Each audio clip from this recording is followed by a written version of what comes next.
What would you do if on the same morning you were thrown out of your own home with 3 starving children and nothing but $22 crumpled in your coat pocket?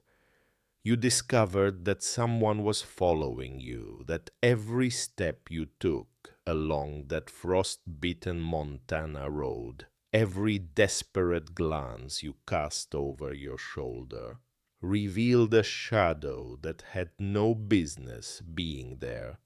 And what if that shadow wasn't just another threat in a life already shattered beyond recognition, but the key to a secret so explosive it would prove your husband was murdered, your family was robbed, and everything you thought you knew about your own blood was a lie? If this story grips your heart, stay until the very last minute, because what you're about to discover will leave you speechless. And if you haven't already, take a moment right now to subscribe and turn on that notification bell, because stories like this one don't come around often, and you won't want to miss what happens next. Now, let me take you back to that October morning in 1966, to a dirt road winding through the Bitterroot Valley of western Montana, to the moment when Colleen Mercer took her first step toward a truth that would nearly destroy her before it set her free. The morning had started the way every morning had started since Garrett died. Colleen woke on the thin mattress spread across the mudroom floor, the only space Burl and Dwight still allowed her to sleep. Cold seeped through the floorboards and into her bones.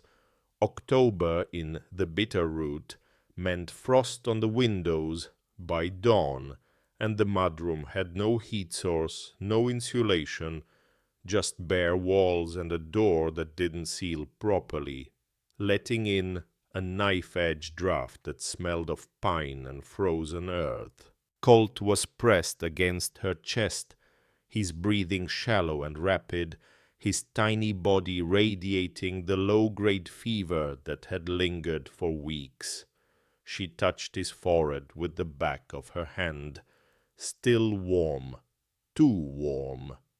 The doctor in Hamilton had said it plainly 3 weeks ago, when Colleen still had a few dollars to pay for a visit. Malnutrition. The boy needed milk, eggs, broth, protein, things that cost money Colleen didn't have. Things Burl locked in the kitchen pantry every night, as if feeding his dead brother's children was an act of charity he could no longer afford. She rose slowly, filled a tin cup with water from the utility sink. The pipes groaned and the water ran brown before clearing. It tasted of rust and cold. That was when she heard the voices. They came from the kitchen on the other side of the wall. Burl and Dwight, their morning ritual of coffee, except this morning the conversation was urgent, barely contained. "Has to be today."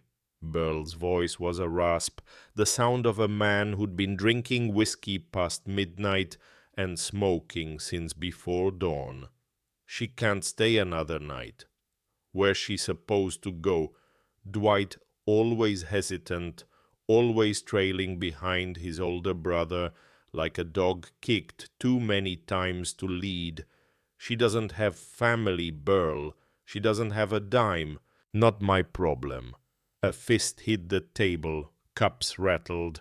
"You didn't see that old woman in town yesterday, asking questions at the feed store, asking about the creek, about how Garrett died, about the Dunlap family?" Colleen's breath stopped. Dunlap? Her maiden name, her mother's name. Why would anyone be asking about the Dunlaps in connection with Garrett's death? "She's just some crazy old hermit." Dwight's voice dropped. "Nobody listens to her." People listen when somebody gives them a reason to. And if Colleen starts listening too, if she starts putting things together, if she goes up to that old place, Colleen doesn't even know the old place exists. And I intend to keep it that way. The chair scraped. Today, Dwight. Today, she leaves. Pack her things, put them on the road. Tell her we don't want a jinxed widow under our roof. Tell her she brought Garrett's death on us. Tell her anything.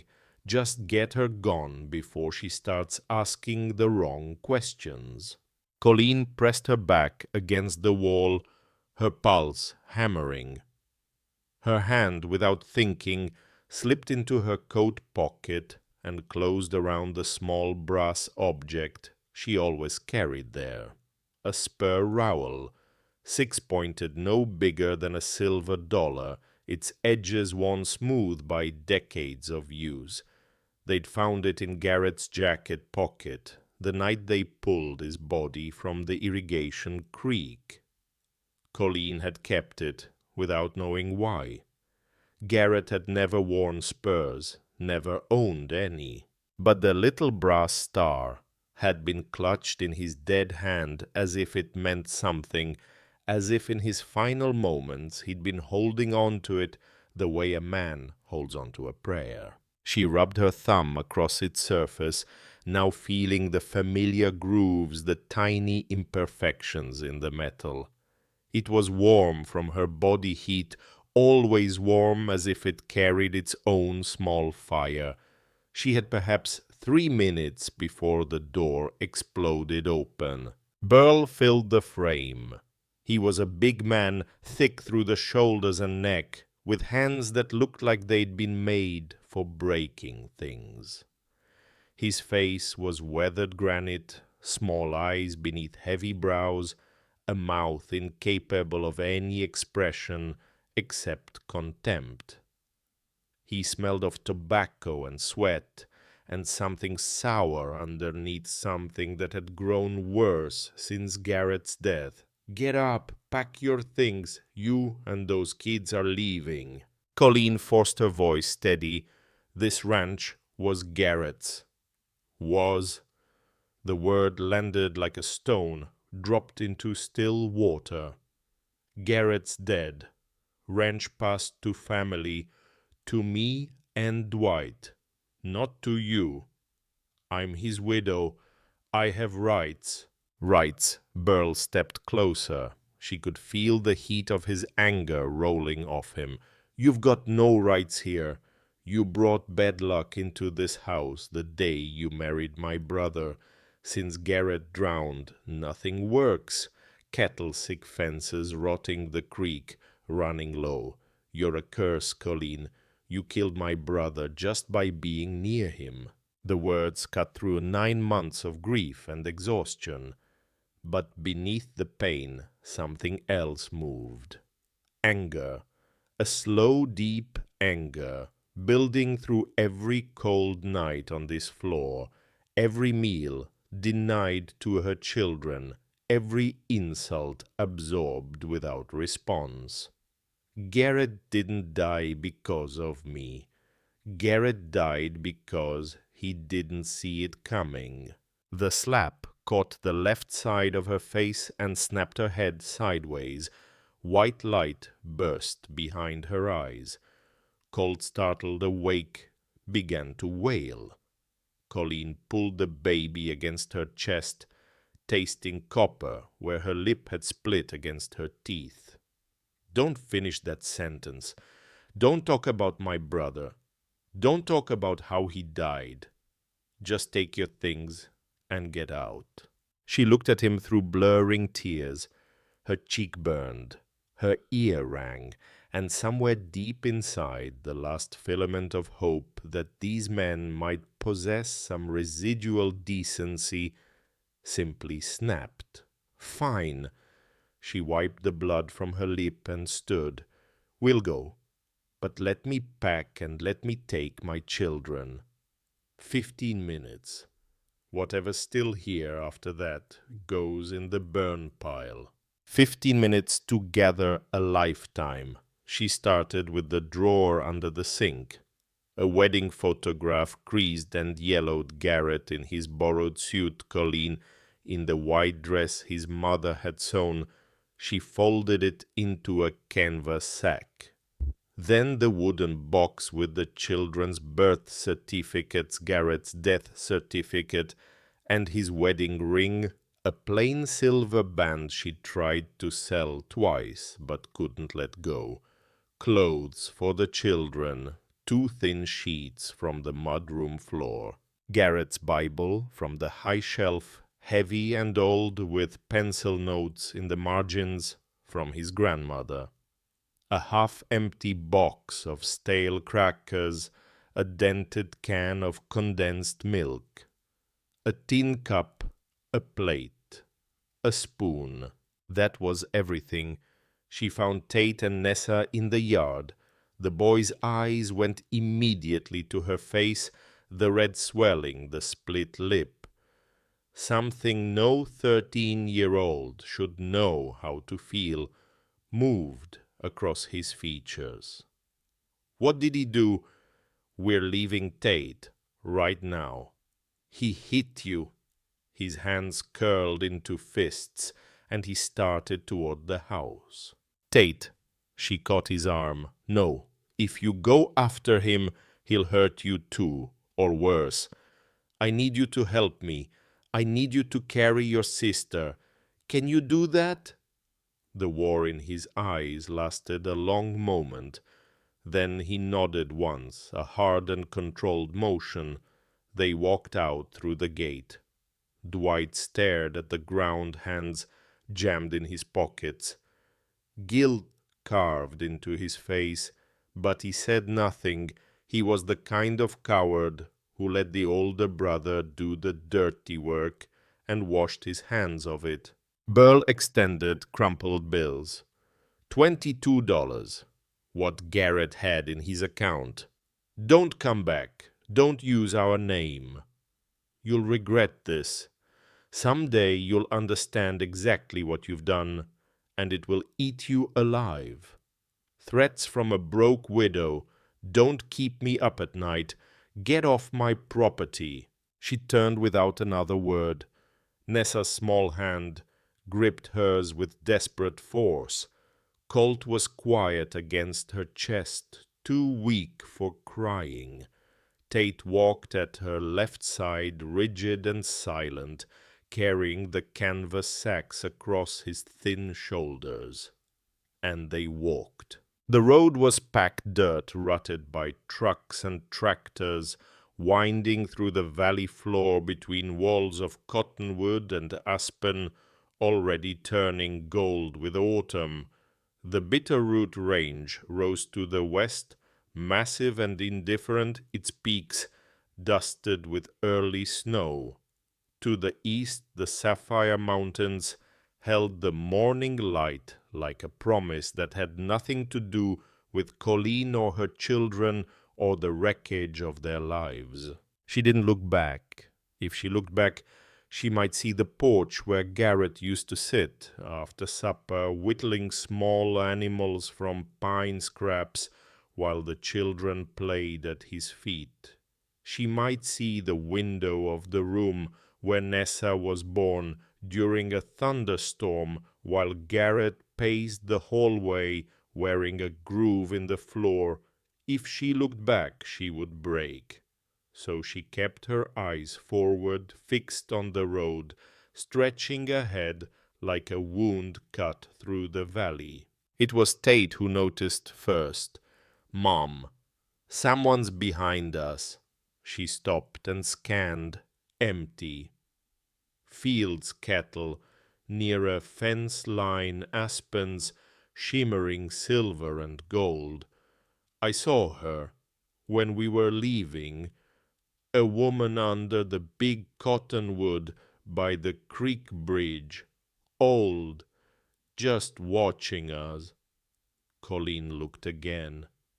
Nothing moved except wind through the grass. She was there, and I think she's following us. A cold finger traced down her spine, but they couldn't go back. Then we walk faster. They walked for hours. The October sun pressed down on them. Nessa began limping after the first mile, her shoes too small, her feet blistering. When she cried out and couldn't walk any more, Tate crouched and took her on his back without being asked, her thin arms circling his neck. He staggered once under the weight, then steadied. Colleen watched her 13-year-old son carry his 6-year-old sister down a dirt road in the middle of Montana with nothing ahead of them and everything behind them, and something inside her chest cracked open in a way that was equal parts anguish and ferocious pride. Garrett would have carried all of them. Now his son was becoming him one impossible step at a time. They shared the crackers around 3 o'clock under a ponderosa pine. She got Colt to take a few sips of condensed milk thinned with creek water. He kept it down, the smallest, most fragile kind of progress. The light was going gold, then amber, then deep orange, when Colleen saw it, on a hill to the northwest, silhouetted against the fading sky. A ranch house, large 2 stories of timber and stone, a porch wrapping 3-side cedar shake roof with gaps. Windows dark and empty, a stone chimney rising from the center like a fist against the sky.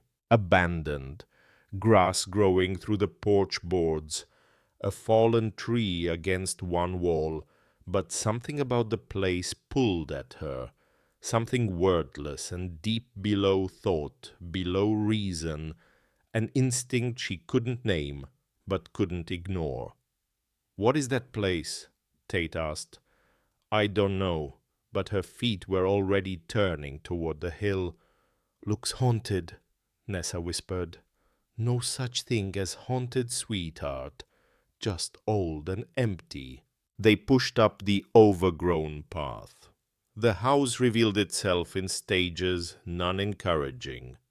Timber walls silvered by decades of weather, porch boards missing, window glass mostly gone, but at the center of it all the stone chimney stood solid and unbroken, built from river rock, fitted together with a precision that had outlasted everything around it.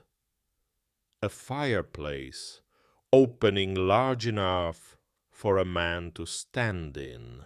Inside was dust and silence, a thick blanket covering everything, catching the last daylight in pale, slanting beams.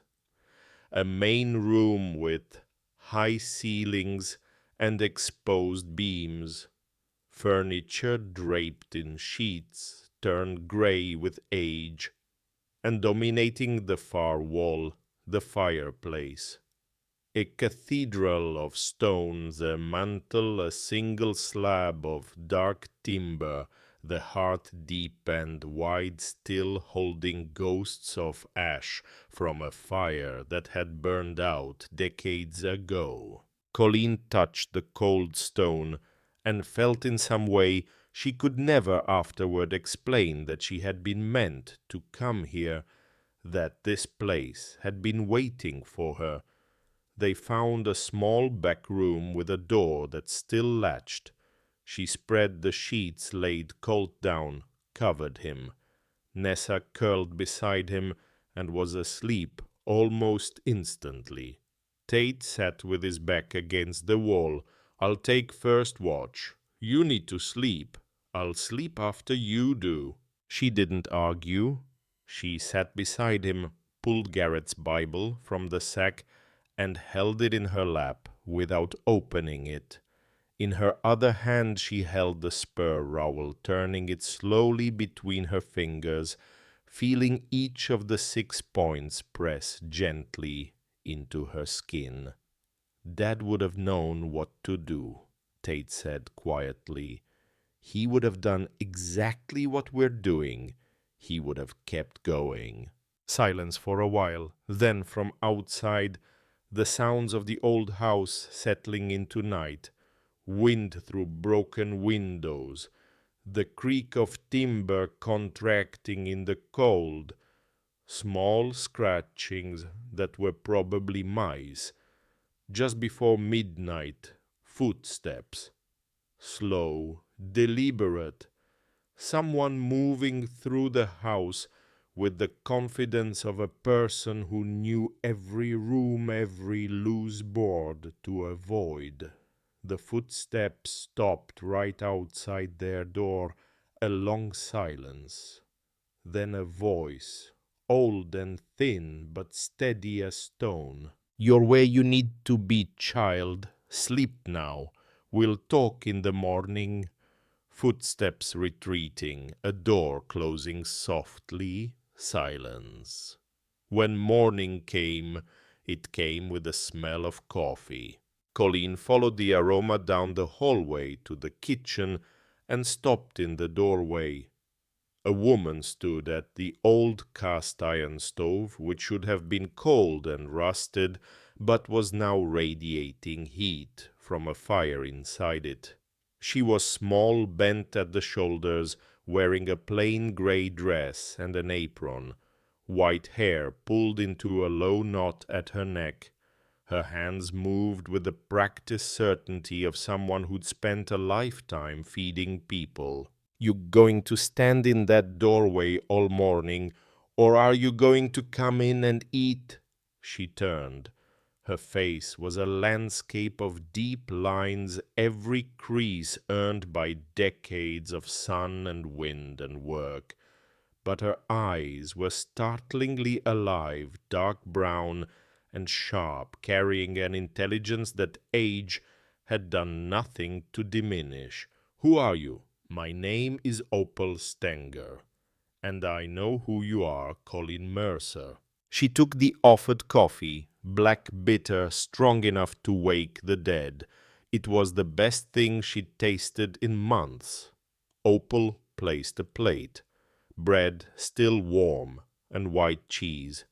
"It's not much, but it's what I have." Colleen ate with the graceless urgency of someone who hadn't had a real meal in days. Opal refilled the coffee and set down more bread. "Bring the children, they eat first. Then you and I are going to have a conversation that should have happened 20 years ago." When the children had eaten, when Tate had taken Ness and Colt to a back room with old books and quilts, Opal poured 2 fresh mugs and sat across from Colleen. This ranch was built in 1889 by a man named Alistair Dunlap, a Scotsman who came west with nothing but a mule and a surveyor's compass and turned 1,000 acres of wild bitterroot grass into the finest cattle operation in the valley. "Dunlap," Colleen set down her mug. "That's my maiden name, my mother's name." "I know, and that is not a coincidence." She pointed at Colleen's coat on the chair back. "The thing in your pocket, the brass piece. Take it out." Colleen placed the spur rowel on the table. The little brass star caught the morning light. Opal's eyes filled with tears. She touched it with one trembling finger, tracing the edge. "Lord in heaven, I'd know this anywhere. This was Alistair Dunlap's, from his riding spur. The left one, he wore it every day of his life, until the night they killed him." "Killed him? What do you mean, killed him?" And Opal Stenger, keeper of secrets buried for over half a century, began to tell the truth. She told Colleen about Alistair and Maeve, who built this ranch from nothing, about Harlan Dunlap, Alistair's older brother, who drank and gambled and resented that their father had left the ranch entirely to Alistair, about Cyrus Mercer, Harlan's drinking companion, greedy and ruthless, who exploited Harlan's bitterness, about forged debt documents, a bought judge, a conspiracy to steal the ranch, and about a night in 1912 when Alistair confronted Cyrus at the irrigation creek with proof the debts were fabricated, and Cyrus Mercer held Alistair Dunlap's head beneath the water until the bubbling stopped. "They called it an accident," Opal whispered. "But I was 16 working as a kitchen girl. I saw Cyrus come back from that creek with wet sleeves and a smile. When they told me what would happen to me and to Maeve and her children if I breathed a word, I believed them, because I had just watched them murder a man as easily as drowning a cat." Colleen's hands shook so violently that coffee sloshed over the rim. The pattern, the terrible exact pattern. Alistair drowned in the creek in 1912 by Cyrus Mercer. Garrett drowned in the same creek in 1966 by Cyrus Mercer's grandson. Garrett found out. He was investigating. He came to me 3 months before he died. Found old land records that didn't add up. I told him everything I'd kept silent about for 54 years, and I gave him that. She pointed at the rowel. Maeve gave it to me before she disappeared. It was the only piece of Alistair she managed to save. You're telling me that this ranch, the Mercer Ranch, is stolen property. I'm telling you that this ranch is your property, Colleen, by blood, by law, by every right that exists under God and man. You are the direct descendant of Alistair and Maeve Dunlap. This land, these hills, that house where Burl Mercer sleeps tonight in a bed built on murder, all of it belongs to you. Silence so complete Colleen could hear her own heart beat, the fire crackling, the distant laughter of her children in the back room. And Garrett died because he found this out. Yes. Colleen stood and walked to the window, pressing her forehead against cold glass, staring at the valley, at the fields, stretching toward the Mercer Ranch. Her hand found the spur rowel. She gripped it until the brass points dug into her palm, until the pain was sharp enough to keep the rage from swallowing her whole. Where is the proof, the original documents, the real ownership papers? Maeve hid them before she fled. She told me the truth was sealed inside this house. She left her diaries upstairs, decades of them. The answer is in them somewhere. I've read them all looking, but I could never piece it together completely. Maybe you can. The sound of tires on gravel cut through the morning silence. Opal went rigid. Colleen crossed to the kitchen window. A pickup truck was grinding up the overgrown path. Burl behind the wheel, Dwight hunched in the passenger seat. The truck stopped. Burl was shouting as he walked toward the porch. "I know you're in there, Colleen. Saw the smoke from the chimney come out. Now." Colleen looked at Opal, looked at the hallway leading to her children. Then she walked to the front door and opened it. Burl was on the porch steps, face a landscape of fury. Dwight hung back near the truck eyes on the ground. "Get your things. You're not squatting in this dump. This dump, Colleen said, and her voice held a steadiness that surprised even her, belonged to the Dunlap family. My family. Before yours stole it. Something shifted in Burl's face. A flicker. Recognition. Fear. You don't know what you're talking about. I know exactly what I'm talking about. I know about Alistair Dunlap. I know about Cyrus Mercer. I know about the forged debts and the stolen land and the murder at the creek. She held his gaze. The same creek where Garrett died. The same way by the same family. Burl lunged. 3 steps, and his hand was around her throat, thick fingers crushing the air from her windpipe. The edges of her vision began to darken. The fireplace poker caught Burl across the back of the skull with a sound like a mallet striking wet wood. He released Colleen instantly, staggering blood welling from a gash above his ear.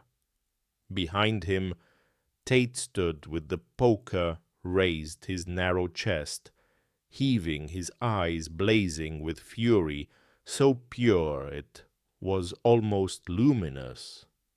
Don't you touch her. Before Burl could react, 3 men appeared around the corner.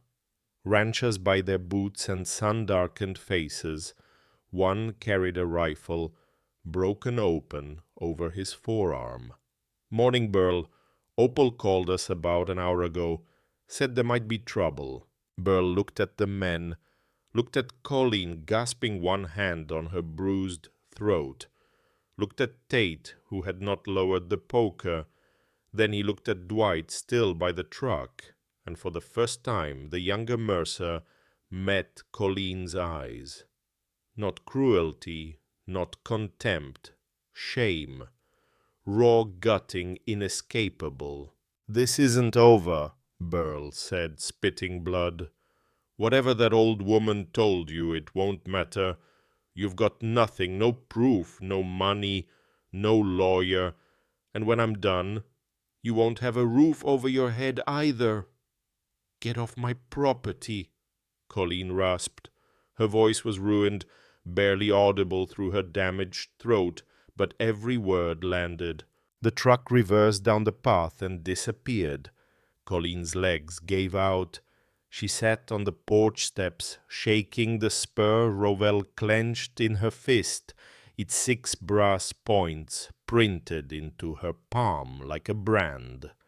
Tate dropped the poker and sat beside her, pressing his shoulder against hers, saying nothing, because no words existed for what had just happened. Opal appeared in the doorway. The diaries are in the attic. 3 decades of Maeve's life, every thought, every clue she left behind. The proof is there, but you need to find it before Burl finds a way to destroy it, and you need to know something else. She paused. Garrett didn't just discover the theft. He discovered where Maeve hid the original documents, the real deed, everything. He was coming to tell you the night he died. He never made it. Colleen looked at the valley spread below the stolen land, glowing amber in the morning light. Then I'll finish what he started. She stood gripping the spur rowel and walked back into the house that her blood had built toward the attic, toward the diaries, toward a truth that had been waiting in the dark for 54 years. Some fires never go out. They just burn where no one thinks to look. The attic ran the full length of the building, arranged on a walnut writing desk near the one unbroken window were 23 diaries in chronological order spanning 1886 to 1913. Colleen opened the first. The handwriting was small and precise. The ink faded between blue and ash. March 3rd, 1886. My name is Maeve Calloway. I am 19 years old, and today I arrived in Montana Territory. The mountains here are the biggest things I have ever seen. I feel very small, but Alistair met me at the station in Missoula with wildflowers in his hand, and when he smiled, the mountains didn't seem quite so tall. She turned pages carefully, reading entries, tracing the early years of a marriage built on hard labor and harder ground.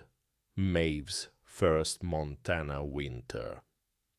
The day Alistair finished the stone fireplace, 11 months hauling river rock from the creek bed, fitting each stone by hand. How he'd carved a small letter D into the seventh stone from the base on the left side of the chimney, his mark, his promise that this house would stand for generations. That detail stopped Colleen cold. 7 stone from the base left of the chimney, her hand drifted to the spur rowel, and for the first time she understood what Garrett must have felt reading these same words, holding this same piece of brass. The connection between living and dead, thin as thread, strong as iron. Then entries from 1910, and the tone shifted. Maeve, writing about Arland Alistair's brother, his debts, his friendship with Cyrus Mercer, whose name pressed harder into the page every time it appeared, forged documents, a judge in Hamilton who wouldn't listen, who ruled in favor of fabricated claims without calling witnesses. Then, November 1912. Handwriting jagged words, crowded as though the pen couldn't keep pace with the anguish. They killed him. Cyrus Mercer and 2 of his men held Alistair under the water in the irrigation creek while I watched from the ridge above. I watched my husband die and could do nothing. I watched, and I will never stop watching, because it is burned into me now behind my eyes in the place where sleep used to live. Colleen had to set the diary down. She pressed her hands flat against the desk and breathed until the shaking subsided. The final entry, January 1913, was long, precise, and written with fury. I am leaving, taking the children east to my sister, but I will not let them win completely. Last night, Opal and I returned to the house. We took the original deed, the surveyor's certificate, the letters between Cyrus and Harland planning the theft, and my sworn statement detailing the murder, all of it. And we hid it in the one place I know it will survive, because Alistair built it to last forever. The heart, behind the stone he marked, 7th from the base left of the chimney. 3 inches behind the face stone there is a cavity built into the masonry. I placed everything inside, sealed the gap with mortar. Someday, someone with Dunlap blood will come back to this house. They will find the mark. They will find the truth. And when they do, I pray that God grants them the courage I no longer have. Colleen sat still for a long time, aware of the spur rowel pressing against her thigh, aware that below her the fireplace held evidence that could give her back everything stolen. But if she opened it without witnesses, Burl's lawyers could claim forgery. She needed to do this right. She told Opal. The old woman nodded. You need a witness when you open that stone, and you need something else first. the witness to Garrett's murder, Lyle Corbin. Without him, the documents prove the theft, but not the killing. And if Burl isn't charged with murder, he'll fight the property claim. He'll buy another judge, drag it out until you're bankrupt.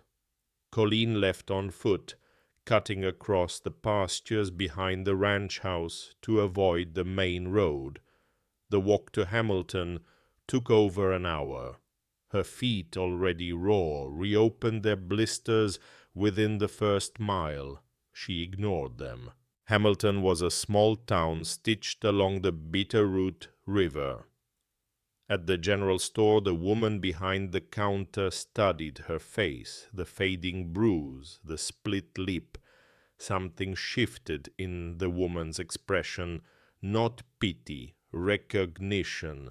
River Road, South Mile, past the bridge, little place with a tin roof, a pause, then quieter. The Mercer boys did that to your face. Colleen didn't answer, but the silence was answer enough. The woman produced a paper sack. Biscuits, made this morning. She pressed them into Colleen's hands. Some of us remember Garrett. He was a good man. Whatever you're doing, some of us are pulling for you. The farrier shack sat in a clearing by the river, almost invisible behind cottonwoods. Colleen knocked. "My name is Colleen Mercer. I need to talk to you about my husband." Movement inside. The door cracked open. "I already told the sheriff it was an accident. I don't know anything." "It wasn't an accident, and you know it. Please, my children need the truth about how their father died." The door opened fully. Lyle Corbin was perhaps 25, lean and tall, with calloused hands and sun-darkened skin of a man who'd worked outdoors his whole life.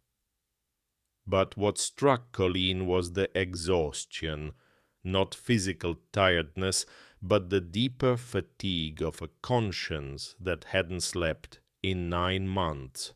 "Come in, quick, before someone sees." The interior was a single room, spare and clean. Lyle closed the door and leaned against it, as if the wood were the only thing holding him upright. "How do you know it wasn't an accident?" "Because my husband was careful, because the Mercers have been drowning people in that creek for 54 years, and because you quit working for them the week after Garrett died. A man doesn't leave his livelihood unless he's seen something he can't live with." Lyle closed his eyes. His jaw worked a muscle, jumping beneath the skin. When he opened them, they were wet. "I was coming back from the south pasture around 10. Forgot my fencing pliers. Saw lantern light down by the creek, which made no sense at that hour, so I went to check." His voice had dropped to barely above a whisper. "I heard them before I saw them. Garrett arguing with Burl. Garrett saying he had proof the ranch was stolen, proof the whole Mercer legacy was built on forgery and murder, saying he was taking it to the authorities. And then Burl grabbed one of the irrigation poles and pushed Garrett under. Lyle's hands were shaking. He gripped his own elbows to still them. I watched the water go still. Watched Burl hold that pole until there was nothing left to hold. Was Dwight there? No. Burl was alone. The lantern lit the whole bank. It was just Burl. That rearranged something fundamental in Colleen's understanding. Dwight was complicit in the cover-up, guilty of silence, but he had not been present for the killing. The guilt she'd seen in his eyes took on a different shape. Not a murderer's guilt, but the guilt of a man who knew and lacked the spine to stop it. Will you testify? Will you tell the state police what you saw? He'll kill me. He told me he would. Came to my bunk the next morning and said if I ever repeated what I'd seen, my wife and boys would have an accident of their own. He won't have the chance. Not if we go to the authorities with everything at once. Documents proving the land theft, your eyewitness account, Opal's testimony about the original murder in 1912. All of it together, so overwhelming, they have to act immediately. Lyle looked at her for a long time. The war on his face was visible fear pulling one direction, conscience pulling the other, and between them a man trying to find enough solid ground to stand on. If I do this and it fails, my family dies. If you don't, you spend the rest of your life knowing you let a murderer walk free, and Burl keeps killing. Anyone who gets too close to the truth, anyone who threatens what he's built, it never stops, Lyle. It never stops. Not until someone stops it. He exhaled, long and ragged. Together, all right, together. Colleen walked back to the ranch house as the afternoon light turned the valley to copper. Her body ached, and her feet left smears of blood on the trail, but inside her chest something was building. Not hope, exactly. Harder than hope. Purpose. When she reached the house, she found something on the porch that made her stop. A wooden crate set beside the door, covered with a flour sack. Inside, a jug of fresh milk, a dozen eggs packed in straw, a loaf of bread, still warm from the oven, and a jar of blackberry preserves. No note, no name, just food left by hands that didn't want recognition, only wanted to help. She looked down the hill toward the valley, no one in sight. "Started showing up this morning," Opal said from the doorway, "after those ranchers helped us with Burl. Word spread. People are leaving things at the bottom of the hill, firewood, too, and someone brought a wool blanket for the children." Colleen carried the crate inside without a word, because if she tried to speak, the knot in her throat would break open. Kindness, after months of cruelty, hit harder than any fist. That evening the children ate eggs and bread with preserves, and Nessa declared it the best meal she'd ever had. Tate ate with careful restraint, but Colleen caught him closing his eyes after the first bite, savoring it, and she had to turn away. After dinner she told Tate what she'd learned. Not everything, not the details of how his father died, but enough documents proving ownership, a witness. In days she would take everything to the state police. Tate listened, then asked one question: "What do you need me to do?" "Watch your brother and sister. Be ready to move fast. And trust me." "I already trust you, Mom. I've been trusting you since we walked out that gate." Night fell fast. Colleen sat alone with the spur owl on the table, the last diary open. Tomorrow she'd go to Missoula, not Hamilton, where the Mercers had influence. Request a deputy, open the stone with a legal witness. She was reaching for the lantern when Opal appeared in the doorway, fully dressed, coat on, boots laced, and the expression on her face erased every thought except one. "They're here. 4, maybe 5 of them, coming up the hill from the south. I saw lanterns." Colleen was moving before the sentence ended. She shook Tate awake with a hand over his mouth. "Burl's men, we run." The boy had Colt in his arms instantly. Colleen picked up Nessa.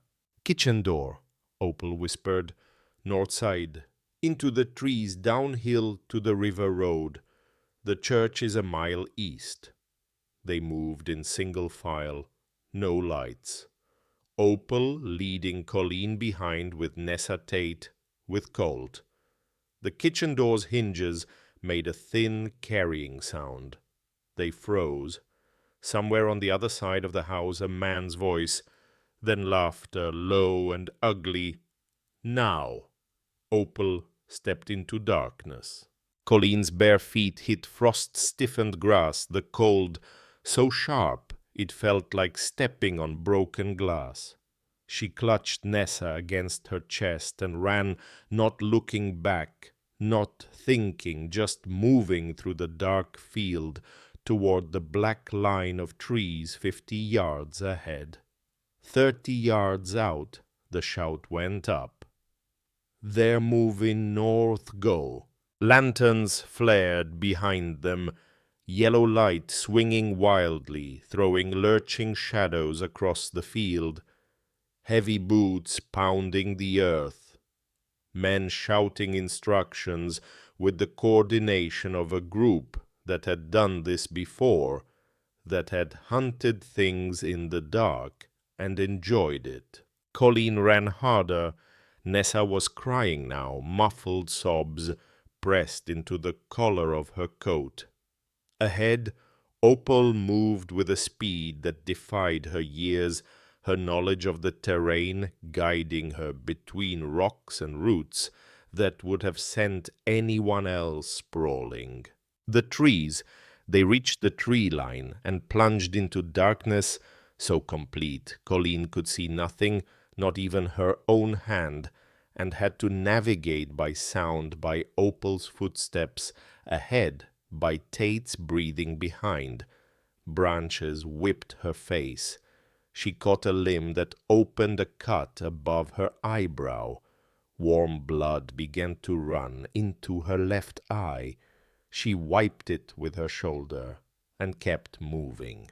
The woods thinned. They burst onto the river road, pale gravel glowing faintly, and turned east. The church steeple was visible against the sky, barely a sliver of white geometry above the tree line. Behind them the lanterns had reached the woods. Men crashing through undergrowth, cursing. Half a mile to the church, a quarter mile. Colleen's lungs were raw. Her feet were bleeding again, the warm slick between her toes, but the pain was somewhere far away, in a country she would visit later when her children were safe. They reached the churchyard fence. Opal vaulted it with a motion half climb, half collapse. Colleen passed Nessa over, then swung herself across. Tate came last, still holding Colt, who had somehow slept through the entire escape and was blinking awake with the confused curiosity of a 2-year-old who didn't understand why everyone was breathing so hard. Colleen hammered on the church door with both fists. "Father Calloway, please, they're coming." Locks turning.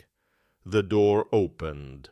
Father Calloway stood in a bathrobe and slippers, his eyes moving quickly from Colleen's bleeding face to the children, to the lanterns visible on the river road behind them. He asked no questions. He pulled them inside, closed the door, and threw the iron bolt. "Room behind the vestry. Stone walls, no windows, door that locks from inside." He was already moving toward the telephone. "I'm calling the state police in Missoula." Colleen herded the children down the aisle, past pews gleaming in the light of a single candle burning near the altar. They reached the vestry, found a small room, stone walls, thick enough to muffle sound, a heavy timber door with an iron latch.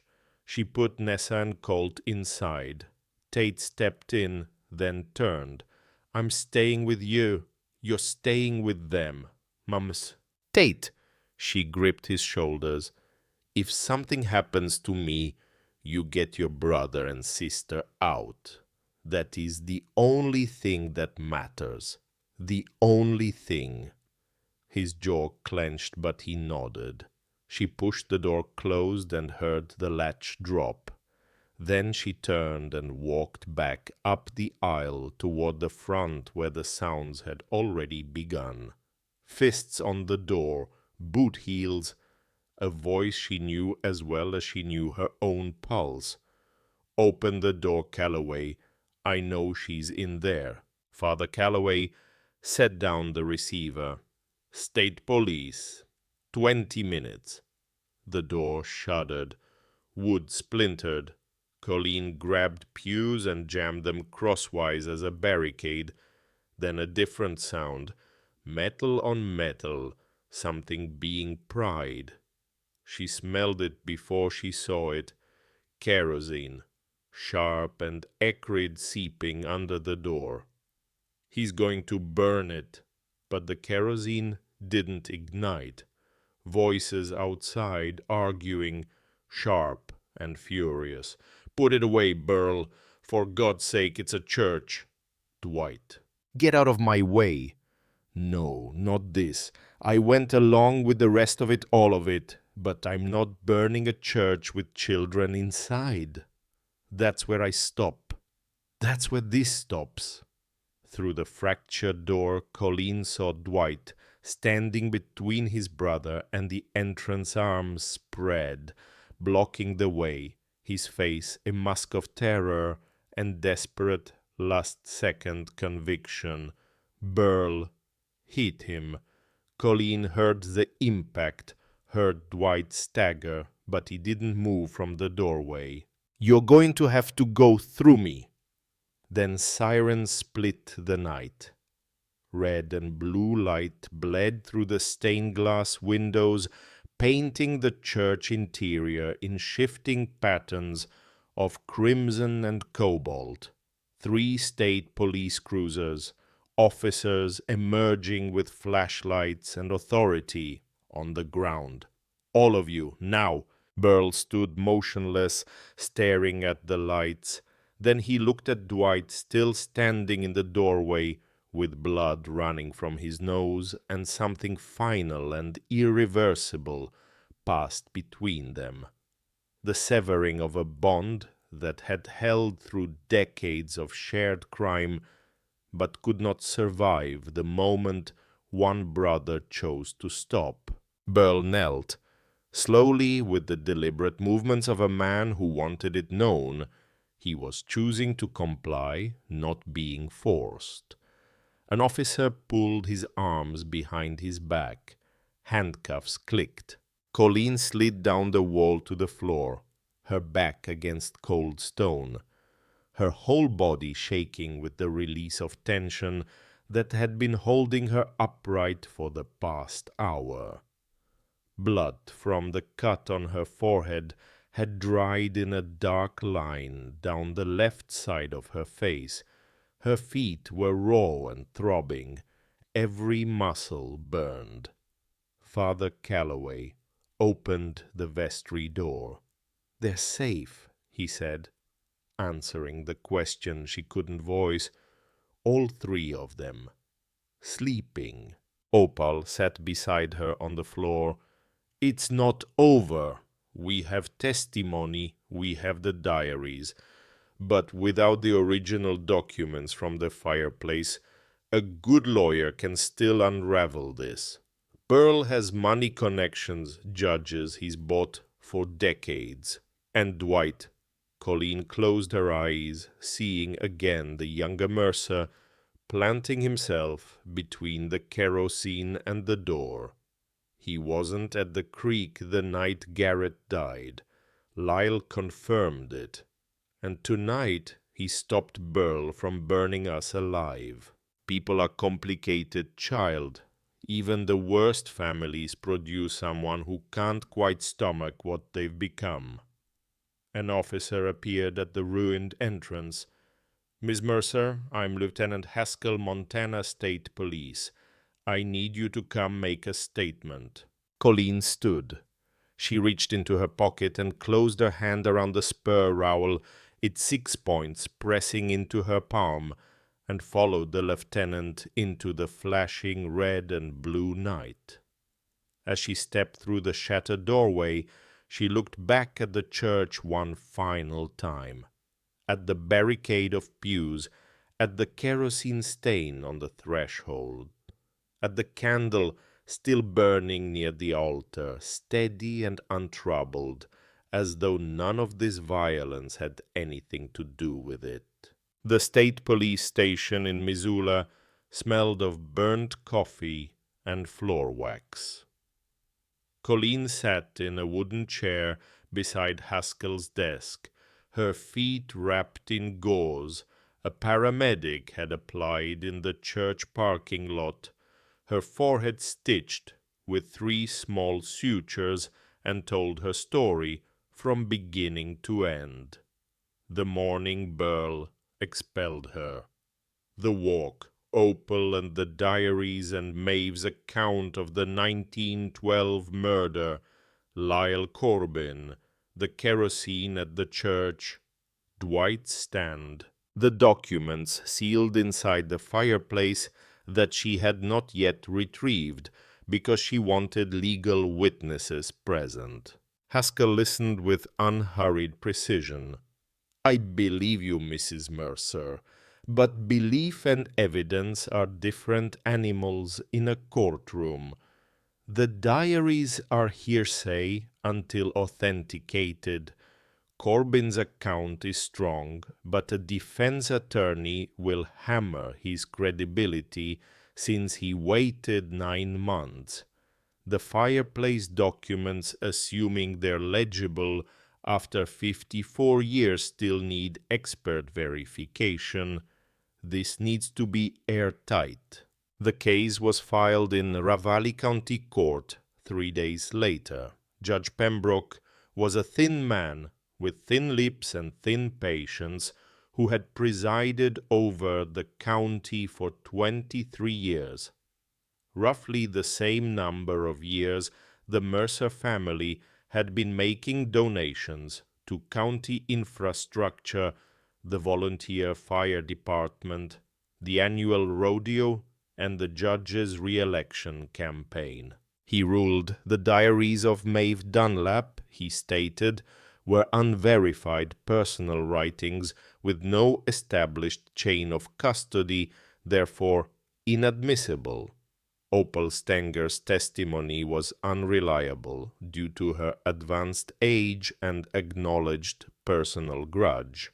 The request to open the fireplace of a structure on what was, according to county records, Mercer property was denied on the grounds that no probable cause had been established.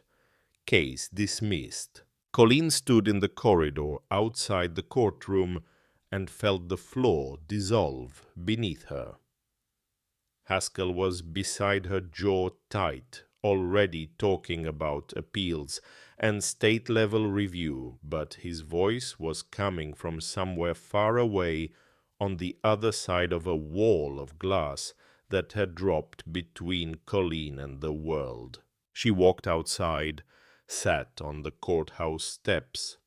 The October sun was warm on her face, and the mountains were beautiful in every direction, and none of it meant anything.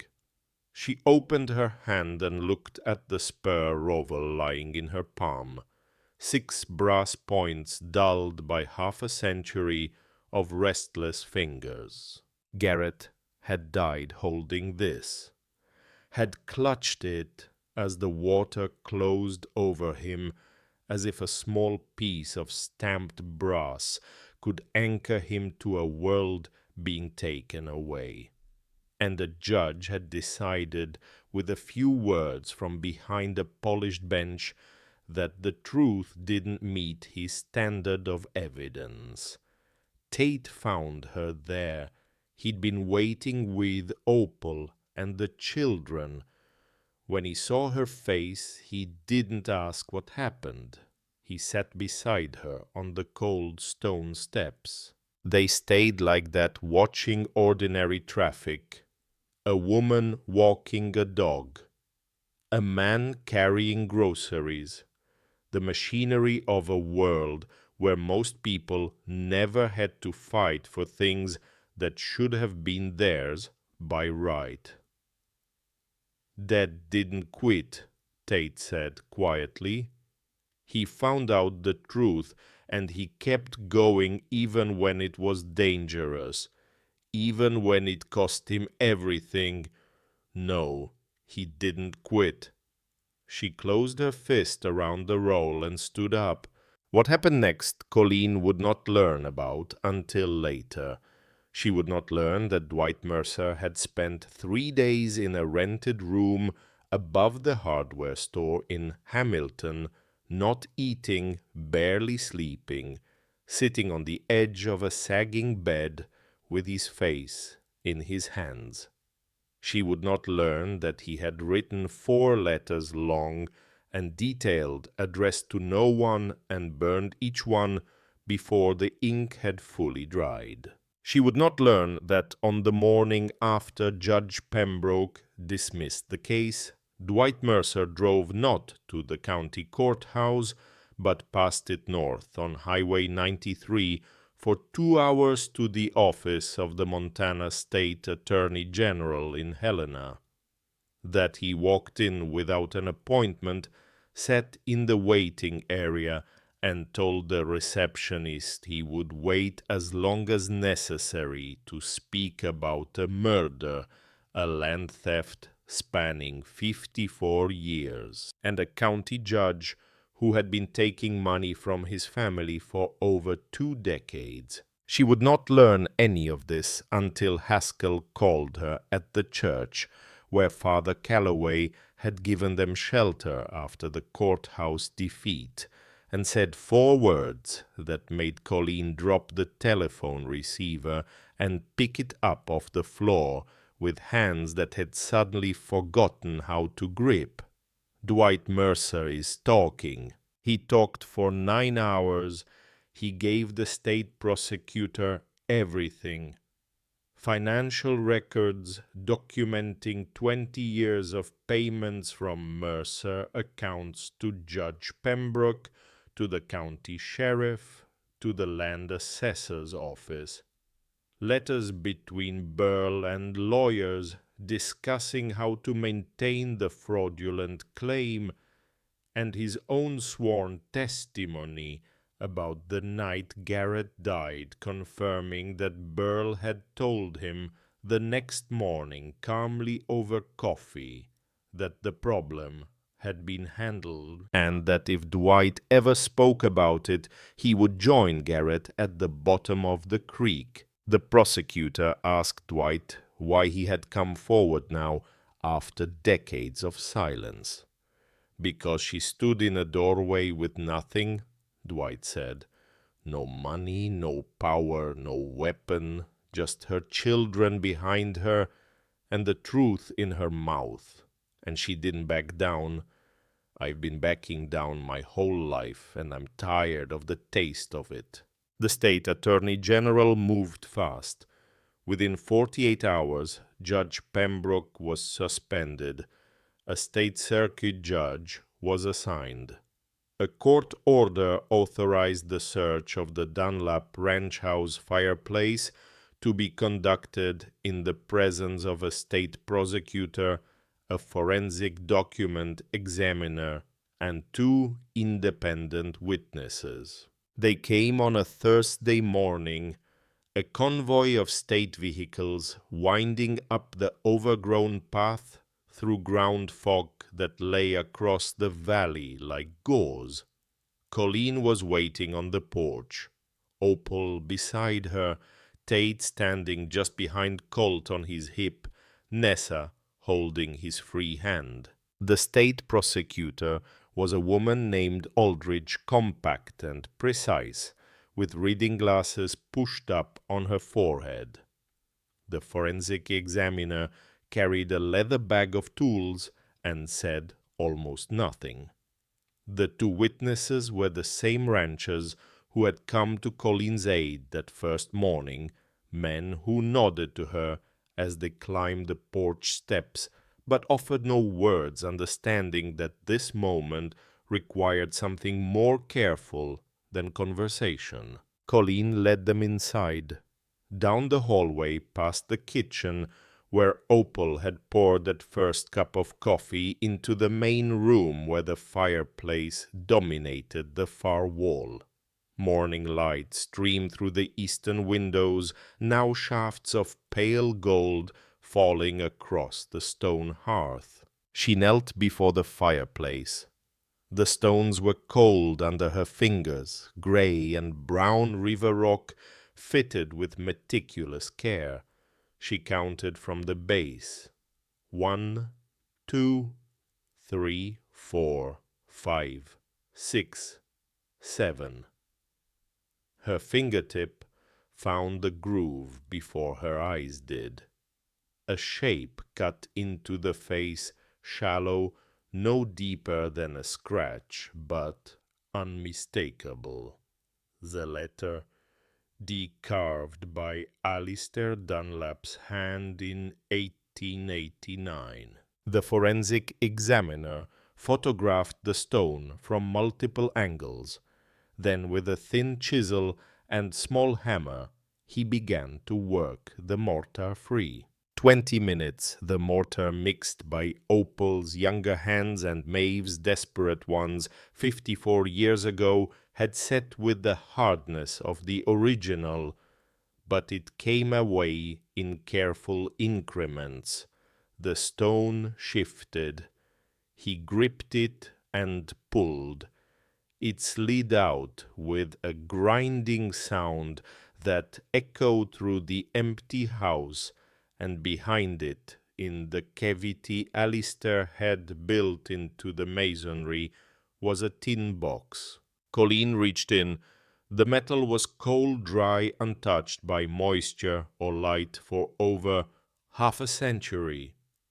She lifted it out and set it on the hearthstone.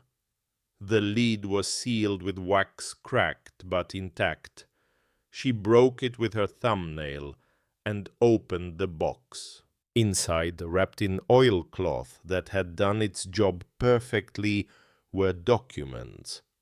The original deed to the Dunlap ranch, dated 1889, bearing the territorial seal. The surveyor's certificate. 6 letters between Cyrus Mercer and Harlan Dunlap, written in Cyrus's blocky hand, discussing forgery, bribery, the need to remove Alistair if he refused to cooperate. Maeve's sworn statement, 4 pages of dense handwriting describing the murder and identifying Cyrus Mercer as the killer. And beneath the documents, something else. A spur, hand-forged iron blackened with age, leather strap crumbled to fragments. The left spur, Alistair Dunlap's riding spur. On its shank, the fitting, where the rowel should have been, an empty pin, worn bright, where the brass star had once spun. Colleen reached into her pocket. She didn't have to look. Her fingers knew the shape. She pulled out the rowel and held it over the empty fitting. The pin slid through the center hole with a soft, precise click, and the little brass star hung in its place, balanced on its axis, spinning once, slowly catching the morning light and throwing a constellation of tiny golden reflections across the hearthstones. No one spoke. Prosecutor Aldridge had removed her glasses and was pressing the bridge of her nose. Opal was crying without sound. Even the ranchers stood very still and looked at the floor. Tate came to stand beside his mother, looked at the spur, complete, now whole, for the first time in 54 years, looked at the documents, looked at the carved D on the seventh stone. "Dad found this," he said softly. "The rowel. He found it here in this house, didn't he? He was putting it together just like you did." "Yes." Colleen's voice came from a place below grief, below anger, below everything except bedrock truth. "He found the first piece. We found the rest." The case went to the State Circuit Court in Helena. It took 4 months. Burl Mercer was convicted of first-degree murder in the death of Garrett Mercer, attempted murder, arson, conspiracy, and 6 counts of fraud spanning 3 generations. 25 years, no parole. Dwight Mercer pleaded guilty to conspiracy and obstruction, 12 years. He accepted the sentence without appeal, and when he was led from the courtroom, he looked at Colleen for the last time and mouthed 2 words she chose to believe were genuine. "I'm sorry." Judge Pembroke was removed from the bench and indicted on 14 counts of corruption. The property transfer was swift after that. The circuit judge reviewed the original deed, the surveyor's certificate, and Maeve Dunlap's testament. He compared them against the forged documents the Mercers had used to claim the land in 1912, and in a ruling that took less than 10 minutes to deliver, he restored ownership of the ranch and its 1,000 acres of bitterroot grassland to the direct descendant of Alistair and Maeve Dunlap. Colleen signed the papers on a Tuesday afternoon in March. When the clerk handed her the new deed, she held it in both hands and read her name printed in black ink on the line marked "Owner." The letters blurred. She blinked them clear, read them again, and folded the document carefully into the inside pocket of her coat next to the spur rowel which she still carried every day and suspected she always would.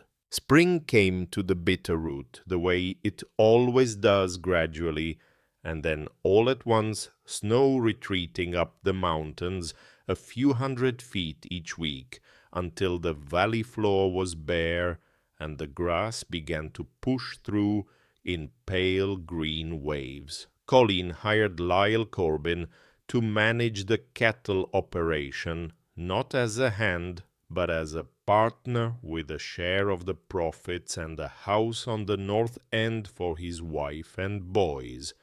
She hired a crew from Hamilton to repair the roof and windows. The stone walls needed no repair. Alistair had built them to last, and they had.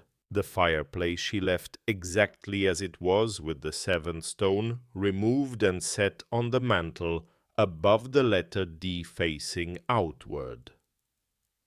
Beside it, mounted on a bracket Tate had fashioned from scrap iron, hung the completed spur, its brass rowel glinting whenever firelight caught it.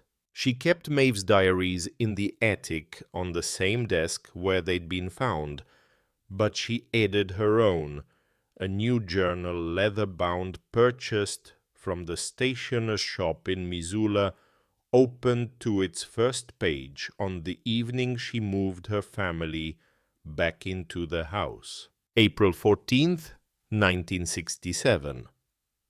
My name is Colleen Dunlap Mercer. I'm writing so that one day, when Tate and Nessa and Colt have children of their own, they will know where this family came from and what it cost and why the fire in this hearth must never be allowed to go out. On a warm evening in late May, with the light turning the mountains to rose gold and the meadowlarks calling from the fence posts, Colleen sat on the porch of the ranch house with Opal beside her. The old woman had a cup of coffee in her hands and a blanket over her knees, and for the first time since Colleen had known her, she looked at peace. Not just calm, finished, as though a task she'd been carrying for longer than most people live had finally been set down. Tate was in the yard below, teaching Nessa to ride a horse, a patient gray mare that tolerated the small girl's uncertain commands with the calm authority of a creature who understood that some things required time. Colt sat in the grass nearby picking dandelions and offering them to a barn cat who had no interest in dandelions but who endured the attention with feline dignity. "Sometimes I think I dreamed it," Colleen said. "The road, the courthouse, the church, all of it." "Not a dream." Opal took a slow sip of coffee. "Just a long night that finally ended." "Maeve never got to see it." "No, but she made sure someone would. That's what matters, isn't it? Not whether you see the harvest yourself, but whether you plant something that lasts." Colleen looked out across the valley, across the fields, already greening with spring grass, across the fence lines that Lyle and his crew had rebuilt in straight, clean rows, across the creek where Alistair had died and Garrett had died, and the water still ran clear and cold and indifferent to the suffering that had happened on its banks. She thought about Maeve, sealing documents behind a hearthstone in the middle of the night, knowing she might never return. She thought about Opal, keeping a promise for 54 years in a house the world had forgotten. She thought about Garrett walking into this room with a small brass star in his pocket and a truth on his lips that he would never get to speak. And she thought about the fireplace, about the fire she'd built in it that first week back, how the dry kindling had caught immediately, how the flames had risen and found the old chimney draught and pulled strong and steady, how the stones had absorbed the heat and held it radiating warmth long after the flames had died to coals, long after the coals had faded to ash, long after the ash had gone grey and cool to the touch, because that was what stone did. It held the heat. It remembered the fire, even when there was no fire left to see. Nessa's laughter rang up from the yard, bright and startled, and pure, the sound of a 6-year-old, discovering that a horse will go where you ask if you ask with enough patience. Tate was grinning, one hand on the bridle. Colt had abandoned the dandelions and was now eating dirt, which the barn cat observed with what appeared to be professional interest. Ordinary things, safe things, the kind of things that become possible when someone somewhere in the long chain of years refuses to let the truth die quietly. Colleen reached into her coat pocket one last time, but it was empty. The spur rowel was where it belonged, now mounted above the heart, spinning slowly in the draught from the open window, throwing its small stars of golden light across the walls of a house that had waited 54 years for its family to come home. She pulled her hand from the empty pocket and rested it on the arm of her chair, palm up, open, ready for whatever came next. "Now I need to ask you something, and I want you to think about it carefully before you answer. If you discovered that everything you'd been told about your family, Your home, your whole life was built on a lie. Would you have the courage to tear it down and start over? Would you fight for the truth, even if the truth could destroy you before it saved you? Tell me in the comments, because Colleen Mercer made her choice. And I believe that somewhere inside you, you already know what yours would be.